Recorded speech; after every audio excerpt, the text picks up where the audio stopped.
Every girl in a 25-yard radius just got pregnant. Hey, everybody. Welcome on back to the Rubbin is Racing podcast. It's brought to you by NASCAR. The big week of the year for NASCAR is upon us. This weekend, we're going out to Chicago, right in the heart of Chicago. The biggest names in NASCAR will battle on Sunday, July 2nd for 100 laps in the NASCAR Cup Series inaugural Grant Park 220. Drivers will be tested in an unprecedented 12-turn Chicago street course running through iconic Grant Park. There's also a 2-day music festival featuring the Chainsmokers, Miranda Lambert, the Black Crowes, and Charlie Crockett. You can watch all of the festivities on Sunday. You can watch the race starting at 5:30 p.m. Eastern Time on NBC. And if you're anywhere near the Chicago area, think about getting a ticket because this is going to be one of those special events that I think should be witnessed firsthand. The Rubbin is Racing boys will be out there, as will a bunch of the guys from the Chicago office. So we'll be out in full force. Make sure you tune in. And if you can, make sure you show up.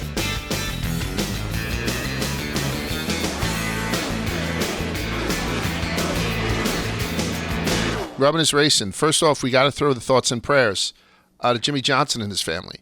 I mean, just the wildest headline of somebody thrown into the group chat. You don't expect to read that ever, but his wife's parents and their 11-year-old nephew were found dead from gunshot wounds Monday night in Muskogee County, Oklahoma.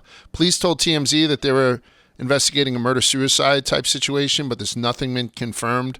Obviously, Jimmy is pulled out of this week's race. He was supposed to run the Chicago street race, but he won't be doing that. Couldn't feel worse for one of the nicer guys, one of the nicer celebrities I've ever met. I don't know if you guys, I know you feel the same way, Spider. This guy was unbelievably gracious and nice to us. Yeah, I mean, not only is Jimmy Johnson one of the NASCAR GOATs, he's also like one of the real-life GOATs. He's been so good to both Large and I, welcoming us into the sport with open arms, giving us every opportunity back to the Clash, inviting us into his suite where we got to hang out with like Blake Shelton and a bunch of other like A-listers. So Jimmy, I mean, I feel horrible for him. I know he probably really wanted to compete in this race, and now he's dealing with this. It's just been a horrible year for Legacy Motor Club, unfortunately, and this is just another kick in the nuts, and this is absolutely terrible. I thought when I read the news at first that it was fake. Like you said, Large, it came from TMZ, so I was hoping for a second that it was not true. But yeah, just a horrible, horrible, terrible situation, and condolences, thoughts, and prayers to Jimmy Johnson and his wife and their extended family. So we reported the headline. We don't need any other, guessing or anything around here. Just we send our best, and that's basically it. We're going to switch gears right away, and as is usually the case with a guy like me, we're going to start at the bar. We went right down to Nashville in full force this weekend. So we're going back-to-back NASCAR weekends. Spider and I and a host of other people. But Barstool just opened up the Barstool Nashville bar. It's on 2nd Street, right off of Broadway, right by the footbridge that leads you onto that bridge, takes you over to the stadium. We were there 3 nights in a row, along with Megan Making Money, Steve Che, Roan, Tommy Smokes. Obviously, Liam was with us. I should always say that from the top. The Bussin' guys with a couple of NFL dudes. Alex was there, Dante, Chief, White Sox Dave, R.A. dancing his fucking ass off. So it was a big time. Thoughts on the new space? What do you think? What do you think about this thing?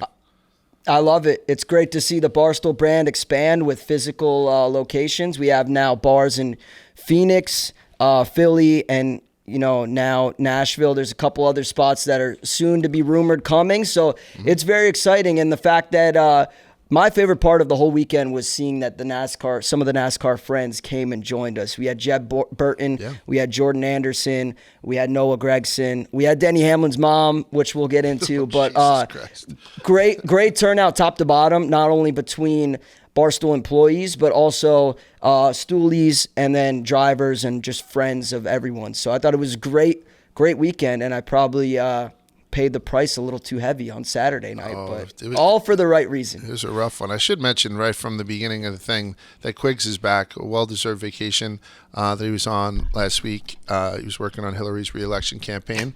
Welcome back. I'm sorry, it was a capo. I forgot. So we're full house with the boys today. So Liam, Quiggs, myself, and Spider. We don't have a driver guest this week. And the reason we don't have a driver guest this week is not from lack of trying. But this Chicago thing is a huge full weekend. I'll get into it when I preview it, but I think Bubba's block party is as we're taping today on Wednesday. Chicago Cubs night tomorrow night, which will be the day it drops on Thursday. There is just a bunch of stuff in and around Chicago with the drivers, and also the drivers are doing a lot of sim work this week, right? Because nobody knows what to expect from this. That's all you can do. Yeah, so even Chastain, once they do release like some of the sim work that they were able to do, Chastain's interviews were going to be open spots for us after this podcast dropped. So we don't have a driver, unfortunately, which is totally cool. But I think everyone is just kind of pumped up already at Chicago or preparing for this once-in-a-lifetime thing. Yeah, Red Rocks Ron, who we spoke about a couple of times, particularly when we had Denny on. He's one of Denny's dudes. Walked in a cane like an absolute gangster. On one arm was, I think, Denny's aunt, and on the other was Denny's mom. What's that like?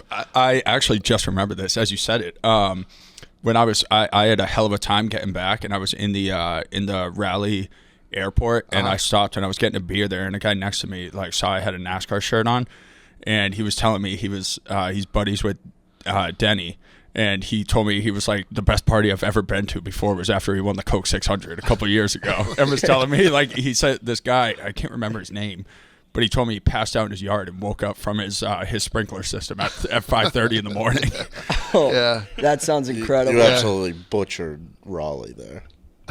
Raleigh. What is it, Raleigh? Raleigh. All right, whatever. I call it Raleigh. I did Sir Walter Raleigh and when the Twisted History of Tobacco at some point. I got absolutely dragged for that gets mispronounced all the time. So How'd you say it? I said straight up Raleigh. I said Raleigh, North Carolina, because that's I was nails talking about on a chalkboard. And it was it's Raleigh. I also used to say New Orleans a lot too, and I got dragged for that. Yeah, it's a learning process for us all. I'd like to see you pronounce Massachusetts towns, by the way. Worcester. Yeah. Or Frankie Muniz last name. Yeah. That was the worst. I mean, that might have been the worst. Frankie Muniz. I didn't come anywhere close to that, so look to me first on that. So, yeah, a bunch of drivers had showed up, which was nice, to the bar. I'd seen Riley Herbst there a little later on. Apologies, there were people who actually showed up after we had left that we weren't able to hang out with. But we also met that guy, Tim Horvath, who was telling us about this snowball derby. I think the same way that I become enamored with dirt car racing and how I want to go down to Oklahoma in January, I think I want to do this late model snowball derby in Pensacola in December. I mean, I know it's tough to get your ass on a fucking plane to do it, but you should think about it. Noah Gragson came over to me and said, Large, I won this thing, the Snowball Derby in 2018, and this is how competitive it is. I came back 2019 to defend my title, and I didn't even qualify. It's like there were 60 cars showed up, 30 were taken, and I wasn't one of them. Yeah, so Chili Bowl and Snowball Derby are both on the racing bucket list. We got to get there, Large. Yeah, I think once, the season, as everyone knows, stops in November, so we have the winter off, essentially. If we get those two trips in, man, I'd be happy as a clam. I'd be very happy. So shout out to everybody who showed up to the bar. A couple of our contemporaries, Dale was there from Garage Guys. We hung out with Dale for a while. I know he had a couple of buddies there too. I spent some time with Derek Yoder for the first time. What a nice guy. He sent me like an email. Great guys. Yeah, very, very good guys. So we continue to be impressed by everybody that NASCAR sends our way or anybody involved with the sport. Saturday's Xfinity race, I don't know if you guys had watched it. I had watched some of it from the hotel room. It was sloppy. Like, I thought this track was going to be an absolute abomination on Sunday, just from what I had seen on Saturday. Ty Gibbs had a healthy lead when he had won stage one. Then he had wrecked. He had actually gotten a little bit of shit because he seemed to come off after being parked for the rest of the day with the wrecked car to be all smiles. Like, everyone likes to get on that kid for being kind of spoiled, but I don't think that's the case at all. And then Allmendinger. Allmendinger won the whole thing. I believe on Saturday. So, but cautions everywhere is pretty tough to watch. We had some drama between your guy Sheldon Creed taking out our guy Sammy Smith. Did you see that? I did not see that. I turned that shit off right after the first stage. I saw the clip and it looked like it was a racing incident. And then it turns out the next day goes by and I see on Twitter that Sheldon was fined $25,000 and docked some points because I guess his radio was incriminating. NASCAR reviewed the sound and it sounded like And Sheldon said something to the tune like, if Sammy comes down on my door again, he's going for a ride.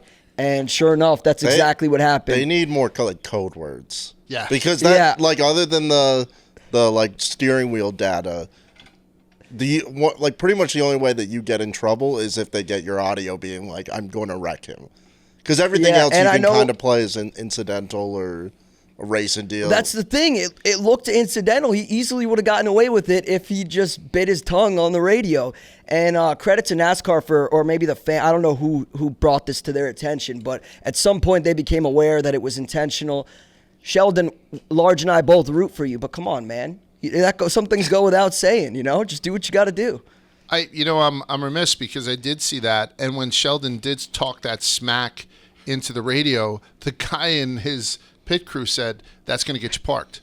Like the guy had said it. Yeah. He knew immediately.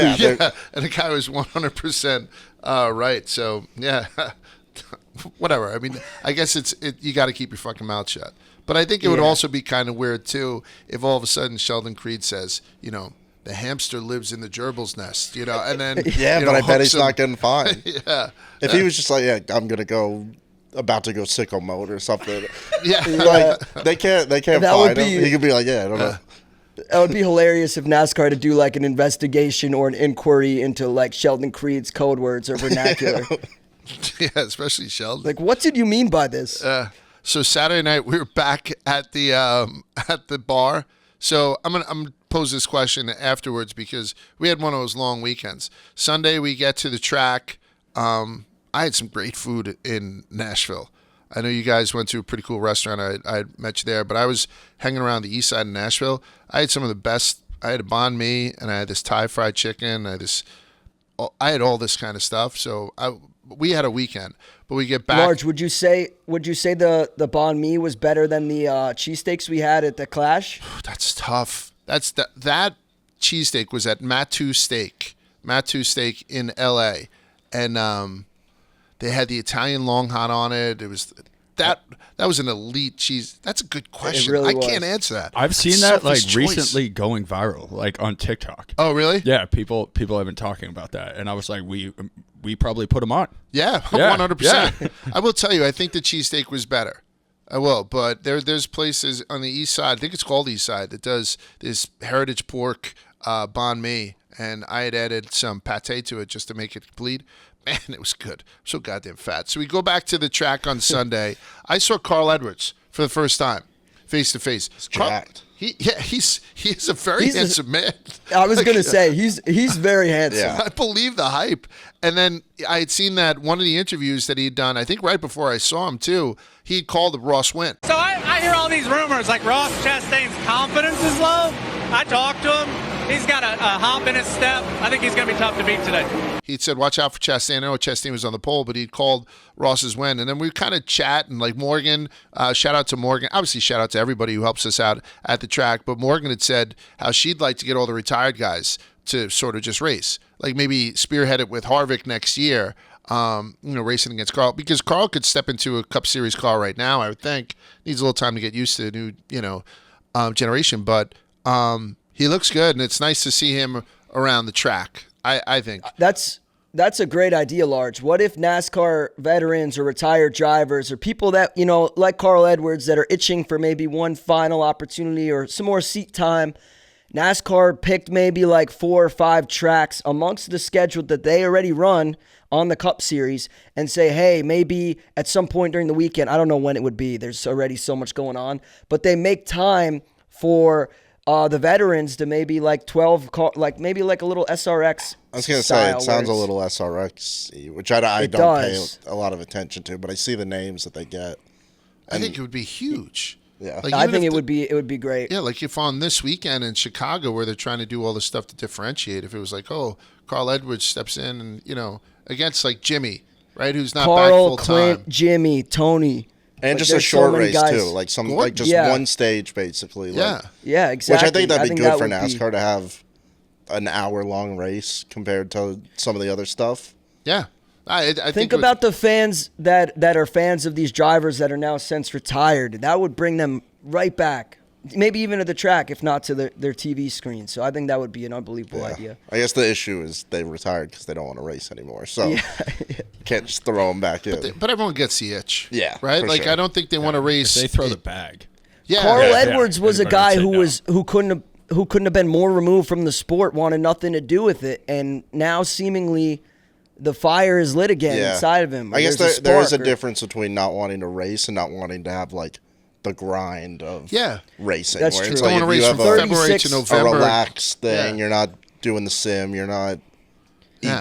eat, sleep, and breathe in it. You just kind of go You're not out in a on 127-degree car in Nashville. Yeah. You know what I mean? In June or so. Yeah, I think if they pick their spot, it would be wildly popular, particularly amongst the NASCAR faithful, but also the new people to see these legends come back. It would be awesome. Race starts. Reddick wins stage 1. He looked real good. Then he lost a tire. Right? Tyler Reddick has sort of had this. I'm either winning this race or I'm not finishing it, and Sunday was no different. Denny won stage 2, and then Denny and Truex were in a battle. That was the most interesting thing because Spider and I got so cocky because Spider and I had elevated Denny and Chase Elliott, and then I had Toyota, and I think you had Truex. So I took Truex. Yeah, I sprinkled Truex in there right before the race started. right, so we had now. I think Chase was running P3, so we had 1, 2, 3, and the manufacturer locked up. Honestly, I was so goddamn.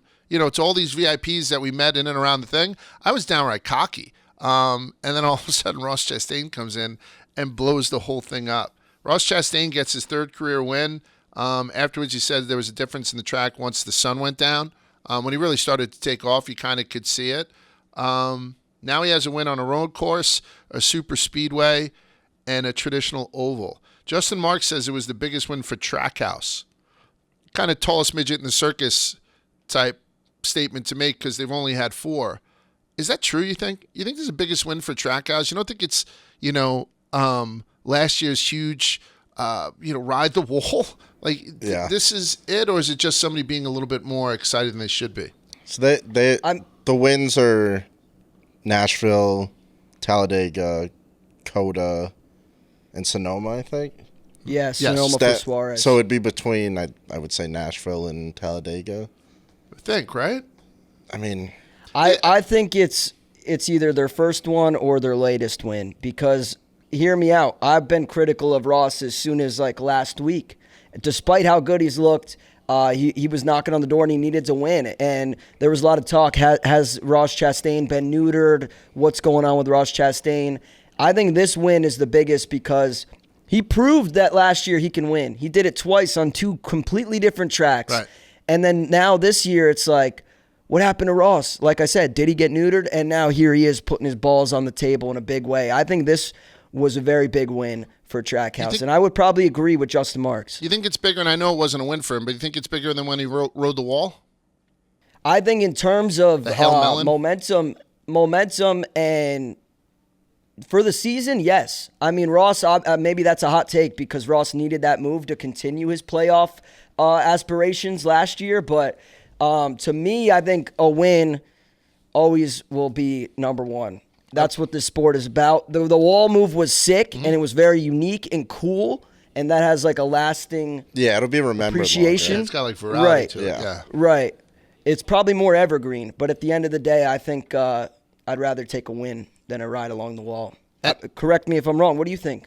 I love that move so much. I know how, as people who are covering NASCAR now, we're official, right? Like, we're officially, to have that happen and have it being on every TV screen, every sports center, and I think that's just bigger for me. And I know it's not a win. I know that. So yeah. I'm just trying to put all these things in perspective. The punch heard around the world this season too will also be clipped out for the rest of the time, more so than him smashing this Smashing Pumpkins, his third one. We should mention too, we had Tommy there, and Gregson is a fan of Tommy, so he was all over him. He bet him. Yeah. And then Tommy found out that Ross had punched him and was like, come on, the one race I go to, the guy who wins is the guy who punched my guy. Yeah. Tommy Smokes had a great time, I think. And I know Spider and you used to be roommates with Tommy. You guys are pretty close. and whatnot. But so he came in kind of knowing what to expect. I think he took advantage of it. He looks like Kyle Busch. I never noticed that before, but he bet him because he looked like him. He liked Noah Gragson. And like you said, when Chastain, I'm the one who said, that's the guy who punched your guy. And he was like, fuck. You know what I mean? Like he's a Noah Gragson guy. Tommy Smokes claims to look alike a lot of people. Oh, Derek Jeter, Brad Pitt, like Bradley Cooper, all these celebrities, any celebrity you name it. Tommy has said that he's looked like him. However, I actually truly believe that Tommy and Kyle kind of look alike. It's I his can't get it out of my doppelganger, brain. Yeah, for sure. I agree. For sure. I think so too. But yeah, no, great to have Tommy at the race this week. He's been, like you said, my roommate. He watched me every Sunday watching the race, just losing my mind over my second place finisher that I picked to win the race outright. So he's kind of had like a nice little remote on-ramp to the NASCAR sport, if you will. But this week was really cool because we got to bring him to the track in real life, and we got to do it for real. So very cool for him to be there. The video of, I think it was Taylor and Paul Swan doing the Oklahoma drill, and Tommy thinking they were going to run into him, and he just sprints, was so funny. Tommy, he had no idea what was going on. Even after Ross Chastain does the burnout, Tommy called it a victory lap. And I was like, dog, he's about to go around the whole track. Don't worry. Like It is. You haven't seen nothing if yet. your first time watching a race is at a track, I could imagine it being very hard to follow along. Because it can be hard to follow along if you know what's going on. Like if you're into NASCAR, like I like watching on the TV because the commentary and the angles they give you add a ton. Like it can be very hard to follow at a track sometimes. It was even confusing for us too at the end when he did the celebration. Like what was going on? Do you want to talk about that, Spider? Yeah, but the reason it was confusing was because I wasn't sure what the hell happened with Chase Briscoe and Daniel Suarez there. It looked like there was a little extracurricular activities. I think what happened was Suarez was trying to go congratulate his teammate, and Briscoe was trying to get back to the pits, wasn't expecting Suarez to make that move up towards the track to his teammate Chastain like that, and they ended up wrecking. But I don't know. I hate that happened because I feel like my guy Chase Briscoe got a lot of shit for that, and it seemed Was he getting shit for blame that? that? I think he was blamed a little bit. And I just saw Twitter- the video once, and I thought it was I thought it was Suarez's fault more than. I thought that too until I saw Twitter and people were like, "Oh, Chase Briscoe just wanted to know how it felt to pass a couple cars today," and I'm just like, "Come on, man! This guy, he over-delivered on all across the board last season." Mm-hmm. He's come down to life and he's back down to earth a little bit with a little bit more realistic output, and people are just slandering it. I wasn't cool with that. He's having a tough season. I don't think any of this stuff is his fault too. He's still a good driver. I'm going to place a little bit of blame on Chastain. I thought he started that partial Polish victory lap a little bit too soon because we still had a lot of guys coming off the track. So then Suarez, I'm kind of with you. Yeah, Suarez thinking that he could just all of a sudden come out of lane to give him some sort of modified high five. That doesn't fly with me either. I'm Team Briscoe here all the way. I lost a lot of money with the fact that Ross Chastain won too. So I'm telling you, when he was kind of trying to pass these lap cars, at some point it was Amarola and JJ Yeley that were sort of stopping him, and he thread the needle between them. On top of me wanting Truex, Denny, Chase, a Toyota to win, right? Like, out of those four I needed to win, I would love to have seen one of those guys hook him. Just because of the story that we would have gotten from it afterwards. He did the burnout right in our faces, too. Oh, man. Yeah. So we were on turn 4. No, but go ahead. To Quiggs' point, like watching on TV, it just feels like, I don't know, in real life, I watched that and I was with Large. I'm like, why is he doing this right now? Like, let the cars get off the track, like do a cool down lap and then burn them down. Like, it just seemed like they were rushing into it. I do have a question for you, Quiggs. Watching on TV, what did you think of Fox versus NBC, NBC's first race of the year? What was your take? I had the worst watching experience ever. Okay. I was on the plane, and it's JetBlue, so I was like, oh, this is great. I'll get the DirecTV. And my button on the thing was jammed, so I could only watch it for like 2 seconds, and then it would go up a channel. And then I'd have to click, get it back down. So I didn't really, I would just basically go to check the leaderboard before it changed because I couldn't watch it regularly. So I don't really have a great answer for that. All right, well, but allow me to ask the audience then, whatever you guys thought of the race, drop a comment down below. Are you team NBC, team Fox? What did you think of NBC's first race of this season? Yeah, and we're not even going to see the second race either. We're not going to get I know. NBC's coverage until the third race because we're going to be there live again. I got one other question Please. for you while I'm throwing questions at you guys. What did we think of NASCAR, I should say, during the day last year versus at night prime time this year? What did you guys think? Thank God it cooled down. I think going night. Yeah. And when you say cool down, I really felt like there was a 15-degree difference as soon as that sun poked down. When we were on the track before it was unbearable. Yeah. I couldn't imagine being in one of the suits. Right. Like, It's unbelievable. I was sweating through my T-shirt. I think all of us were. So Ross was another one. People had made a big deal out of that. He's the fourth driver in 2023 to break a streak, a losing streak of 42 races or not, or more. So, good on him. He had 6 top 5s in 2023, but this is his first win since Talladega last April. So nothing but good vibes in and around Ross. He's not the only one with good headlines, right? Like Busch, 5th consecutive top 10, right? Truex, 4 consecutive top 5 finishes. I mean, people were kind of whispering about whether or not he was going to be the next guy to retire. There's no goddamn way this guy is retiring. Martin Truex looks very, very good. Eric Jones, only 3rd top 10 this year, finishes P8. And then Ford continues to kind of lag, only 1 in the top 15, which is awful. I'm going to put this out to you. Obviously, Trackhouse had the day, right? Small company like Trackhouse getting the win at Nashville is huge. But JGR and Hendrick also had very good days. Who do you think had a better one? Hendrick had the 4th and 5th and the 6th with Elliott, Larson, and Byron, respectively. And then Bowman bringing up the rear with 17th. Whereas JGR had 2nd, 3rd, and 7th. With Truex, Hamlin, and Bell, and Ty Gibbs bringing up the rear at 14th. So those are both almost even stats. Who do you think had the better day in Nashville? For me, it's easy. I'm going with Gibbs, despite being a bow tie guy myself. I'm a Hendrick fanboy. Gibbs, both, here's why.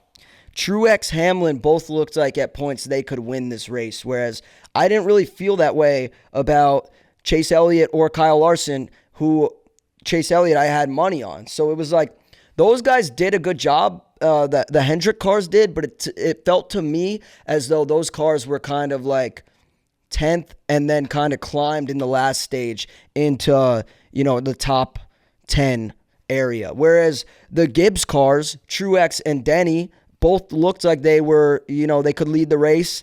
And I don't know, Ty Gibbs in a 14th place finish is way more impressive as a rookie than Alex Bowman's 17th place finish for me. I feel like Bowman can't hang with his teammates. So I'm taking Joe Gibbs all day. I mean, I've been really impressed with the way Martin Truex has been running recently. What about you?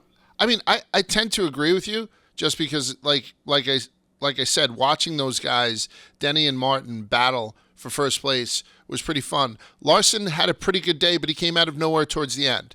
Byron had a consistent day, but, I didn't think that he was in contention to win at any point, really. So, yeah, and Chris Bell sort of had that Larson-esque type day where he kind of came on strong. So if you measure it just 1-for-1, apples to apples, yeah, I think you're right. Joe Gibbs did have a better day than the Hendrick boys.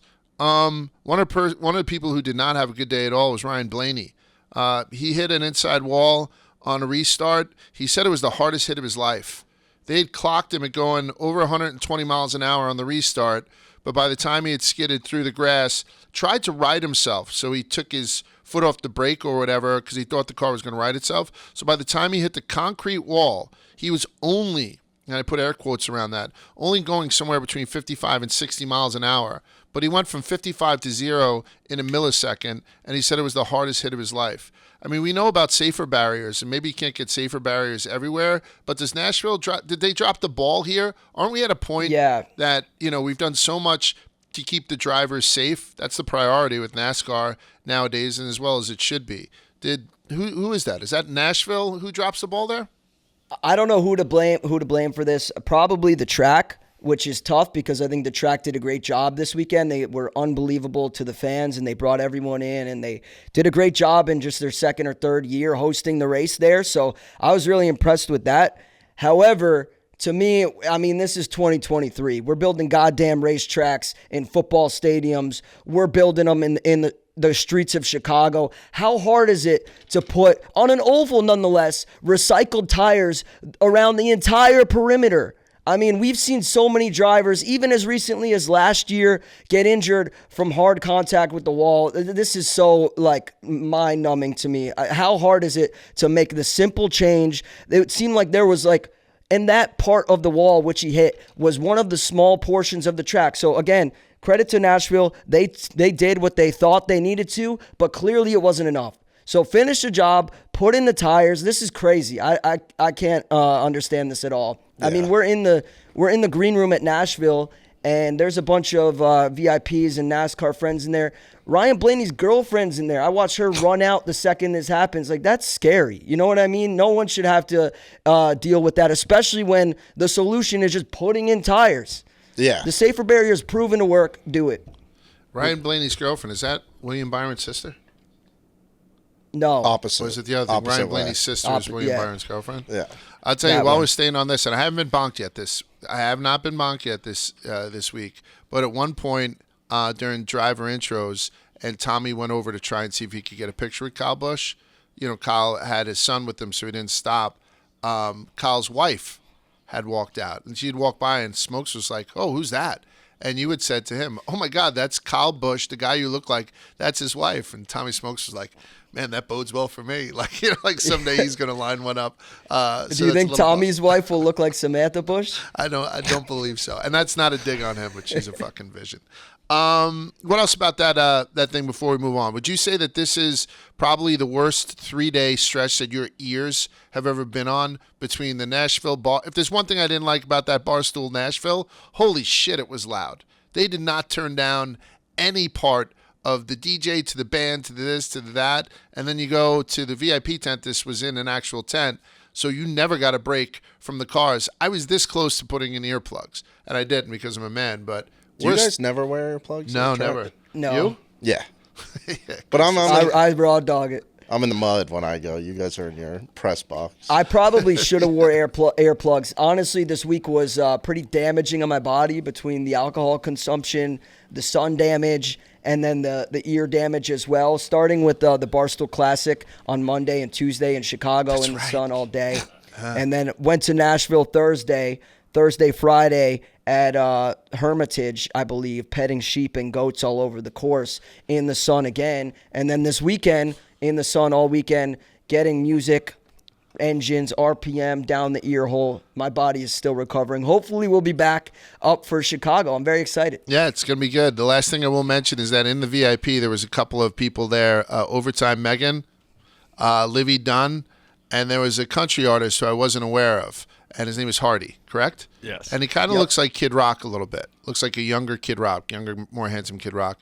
And so Tommy Smokes and he were speaking in the VIP, and he said, I don't know who he had. He had Martin Truex. He was repping Martin Truex. So I was like, oh, Truex looks like he has a shot at this. He's like, yeah, if he wins, we should all go out to a bar. You guys pick the bar. I was like, what do you mean pick the bar? Barstool's got the hottest bar in Nashville. Read a fucking paper. The guy looks at me. He's like, who the hell reads papers anymore? And I just felt like the oldest son of a bitch ever. And so I just put my tail between my legs and I walked away. So shout out to him, I guess, but also eat a dick. You did.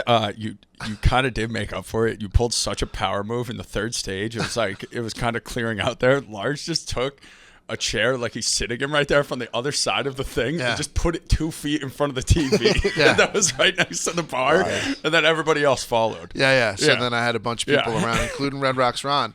Oh, and that's the last thing we'll mention too. As the driver introductions are going, Denny Hamlin is up on stage.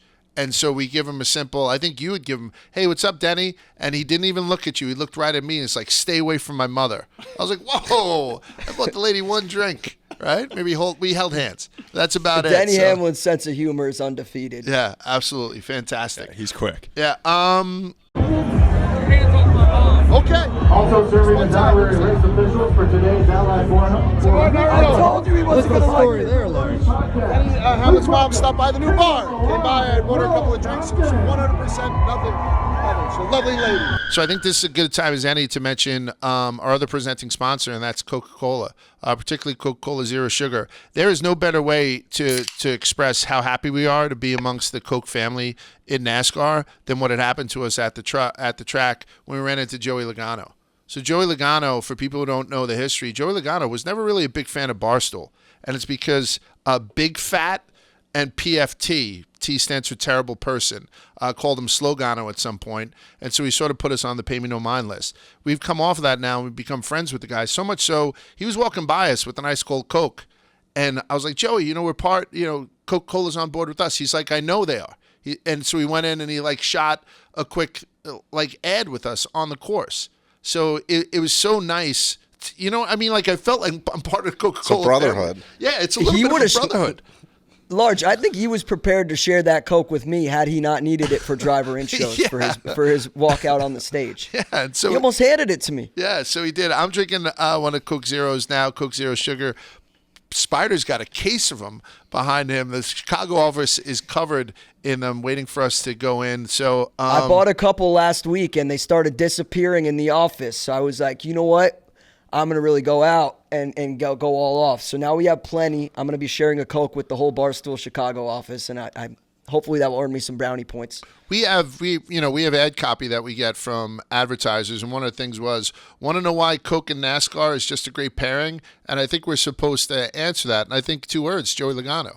I think, I'm not going to, get on him too much because it was extraordinary. So we're part of the Coca-Cola family of podcasters.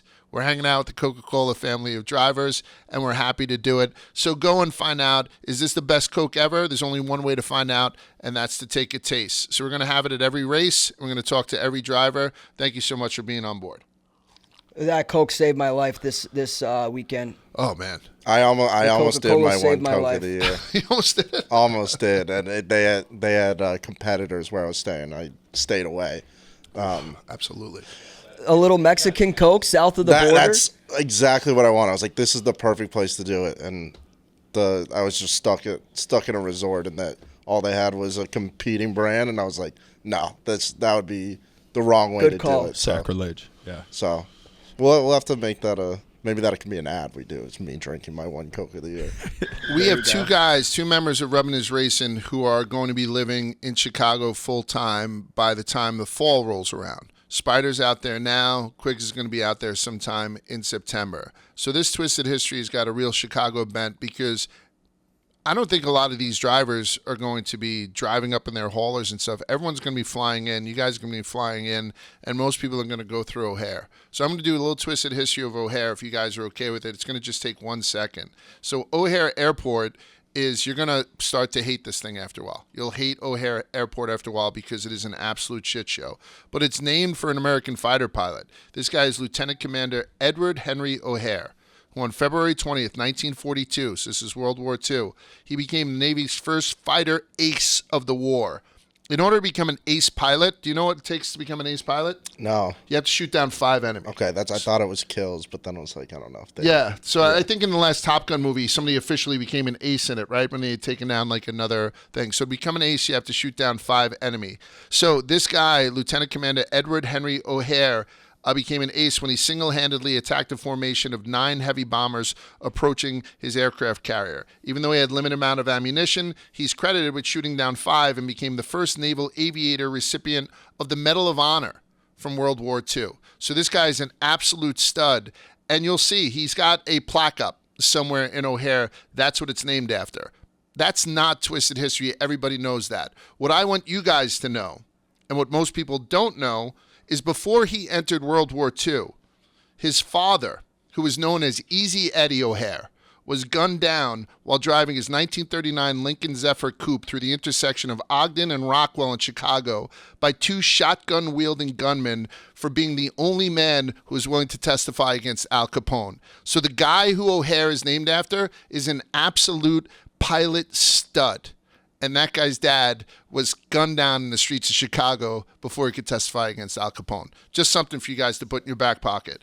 With that, let's go into the preview to Chicago, because we have a huge weekend up ahead of us. So Chicago is filled with NASCAR-related events this week. Last night I said was Bubba's block party. Tonight is NASCAR's. That's tonight. Yeah. So by the time this drops, right? Oh, I'm sorry. So we would have missed that. I'm planning on crashing Bubba's You're going block to. party. I'm going to pull up. Local McDonald's in Chicago are selling a Bubba Wallace meal. Are you serious? Yeah, it's not. I saw the Grimace meal, not the Bubba Wallace meal. I'm going to need to check that out. Yeah, so it's limited edition, and just around they have a Bubba Wallace meal. And there's like a figurine of him in there, like flipping off Amarola or something. That's not true. They said tonight in the flyer that they distributed when I RSVP'd. They said, first come, first serve. Show up early. Okay. They were expecting like 5,000 people. This is wait for his party or Yeah, for Bubba's the, block for party. his block party tonight. Last night was the iRacing series. Tomorrow or Thursday, I should say, I'm racing go-karts against Brennan Poole at K1 Speedway. So that should That'll be be fun. sick. We all know how I do in go-karts. Frankie first, Brennan next. Absolutely. And tonight, so Thursday night is Chicago Cubs, NASCAR night at Chicago Cubs in Wrigley Field. So there's going to be drivers all over Chicago. There have been, and it will be all week. Chicago is NASCAR land as far as we're concerned this week. And once the weekend rolls in, you'll get a 2-day music festival featuring the Chainsmokers, Miranda Lambert, the Black Crowes, Charlie Crockett, and a couple more. Chief Keef, maybe. Yeah. Stop for a sec. Yeah. Which Chief Keef would be which of those musical acts are we most excited for? Let me ask you guys all around. I like Chainsmokers. They got some bangers from Yeah. back in Oh the no, day. Chainsmokers. Yeah. They're like. Definitely. Yeah.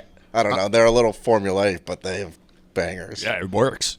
I tell you what. How about you, Large? Black Crowes is a hell of a live band. Black. No. No, Yeah. I'm telling you, That Black. was like the only. Well, I don't know. I just don't know them. That was the Oh, only you don't? name on the list. I So didn't one know. of the guys, the lead singer of Black Crowes, I worked for Robinson Humphrey down in Atlanta, and his last name is Robinson, and he's like a direct descendant of the guy who owned this thing. So he used to like do a lot of live events for us down in Atlanta, and they're a great band. They're a great live band. So Black Crowes are going to kill it. But all this whole weekend, it culminates with the Grand 220 on Sunday, right? It's race number 18 for the season, 100 laps, 2.2 miles, street course in Chicago, Illinois, total of 220 miles. I just did the math. The stage laps are after, the stage 1 is 1 through 20, then stage 2 ends at lap 45, and then obviously the end of the race is at lap 100. All the action starts at 5:30 p.m. Eastern Time this Sunday, July 2nd, okay? So it's going to be huge. Make sure you tune in. There are tickets to different paddocks all over the race course for people to come and watch this thing live. I highly recommend you guys get on NASCAR.com and you find a way to get some tickets because, like I said, it's a great time to be in Chicago. It's a great time to be alive. And it's a great time to watch NASCAR and a bunch of good bands. We're going to be, what's the name of the place we're going to be? The Paddock Club? Paddock Club, and there's still tickets available, so move quick, get in there, come join us. You can hang out with us during the race. Yeah, and with that, we're going to go into Picking the Tires, brought to you by Barstool Sportsbook. Is everybody cool with that? Yep. Does everybody have their picks Yeah. ready and stuff? Who wants to go first? Oh, I yeah. do. You go first, Spider. All right, I'll go first, and I got 4 picks this week. I got 2 top 5s and then 2 outright winners. So, as I said earlier, I was very impressed with the way that Martin Truex has been running recently. He's currently 8-1 on the Barstool Sportsbook to win this outright, and he's really good on road courses. So I'm taking Truex 8-1 plus 800 on the Barstool Sportsbook as my outright. I also am taking AJ Allmendinger, a guy who's made his name off his ability to wheel these cars on road courses. And he's, not a road course, but he did win on the Oval on Saturday, the Xfinity race at Nashville. The momentum is there for AJ, and I feel like anytime he comes into the Cup Series on a road course, he's a factor. So I'm not going to be having FOMO. I'm riding with both Martin and AJ. AJ is currently 10-1 on the Barstool Sportsbook, so I got Truex 8-1, AJ 10-1. Now, on to my top 5 plays. 2 guys that are also notoriously really good for road courses. Tyler Reddick, I think he could win this race. I'm taking him for a top 5 finish, as well as Chase Elliott for a top 5 finish. Chase Elliott is plus 110. Tyler Reddick is plus 120. I like plus money on either of these guys. They should finish in the top 5. Maybe I'm reaching. I'm of the opinion that they definitely should be there. So those are my 4 plays. Thoughts on those? What do you guys have? I guess thoughts. There's you can't really shit on anybody's picks here because we don't know really anything about the track, and how people are gonna race on it.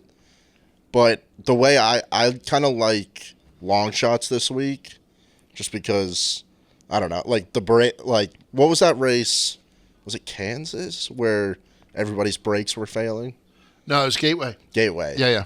I think that's going to be a massive issue this week with the turns are 90-degree angles and the straightaways are, I think, like 0.4 miles. Those brakes are going to be like, there's going to be good drivers that do nothing wrong that's going to have their days ruined. So I'm going long shots, I think. And I have, for my outright, I'm going Byron plus 1,400. I think those odds are pretty long for him. He's not necessarily a road course guy, but I think he could do it. And then I like Cindric top 10 plus 115. I like Cindric over Ross Chastain plus 115. I think Ross might be on a high. It might be.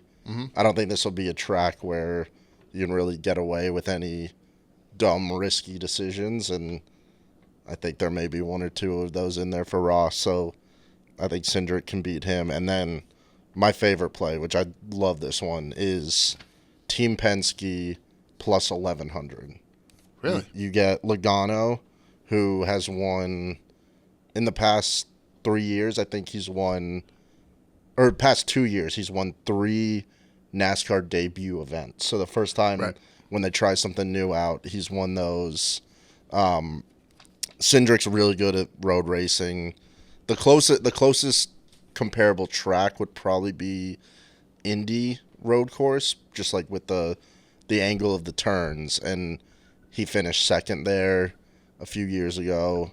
And then Blaney's finished or ran really well at Indy too.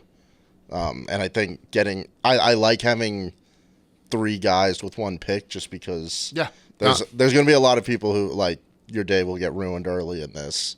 So that's my favorite play this week. I like it, and I think that our 3 cards are going to have similarities to them, even though not direct overlap. Like, I think one of the problems that we've had, Spider, is that we haven't been picking winners. We've been picking P2s and P3s, right? So that's why you went to the top 5. That's why I'm going with top 5. Yeah, so exactly. We had 4 of the top 5. 4 of the top 5 without the winner. And all we did was bet winners. So I think I'm doing kind of the opposite with you. I'm taking Dinger, but I'm going to take him top 5. So I stretch him out a little bit, and that's plus 165. I'm okay with that. Yeah. I'm taking Joey, like you. I'm taking him top 10, and I'm putting a lot on it. And that's only plus 135, right? So not big stuff here. And then I liked Reddick like you did, Spider, but I just don't know. And when you took Penske, I looked at 23.11. So Reddick is plus 650 to win. 23.11 is plus 600. So I'm only giving up $50 on it. I'm picking up 2 other drivers in a race where I do feel like anybody could win. Yeah. So I'm going to take 23.11 to win at plus 600. I'm taking Dinger at plus 165 for a top 5. I'll take Joey in a top 10 plus 135. One of the other things that I'm going to take just for the hell of it, Justin Marks from Trackhouse is running in the Loop 121, the Xfinity, on Saturday. Like, that was his thing, too. So I think Justin Marks does pretty well, and he's plus 2,200. So I'm going to throw just a couple of bucks on Justin Marks on Saturday at the Loop 121, just because I love weird shit like that. I picked fucking Stenhouse last week because he had the hot dog on his car. Yeah. It was one of the worst bets I had ever made. Didn't work. Yeah. So that's it. What do you got? I'm also intrigued by Chris Buescher, 18-1, as well as Michael McDowell. Where is he at? 25-1. Those are both guys that I feel like have been over-delivering and running pretty good on road courses. So I wouldn't probably 25-1. I don't think's enough. Well, I wouldn't take him outright, but there's probably some good value to be had on top 5, top 10 for those guys on the Barstool. Yeah, Sports. I just don't know if what's Joey 33-1. Like I would take Joey getting better odds than McDowell on almost any track. McDowell's plus 350 for a top 5. Logano's plus 450.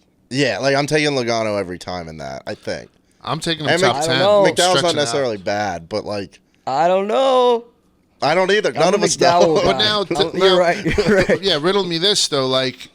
I'm taking Allmendinger. I already hit go on most of these, but I think it's one of those ones where after these guys, qualify, I think you won't be able to touch AJ. Yeah, He's one of those guys. There are a couple of guys that I think will be safe to touch maybe afterwards. Maybe it's McDowell and Busher. Yeah. But I think AJ Allmendinger, probably Tyler Reddick.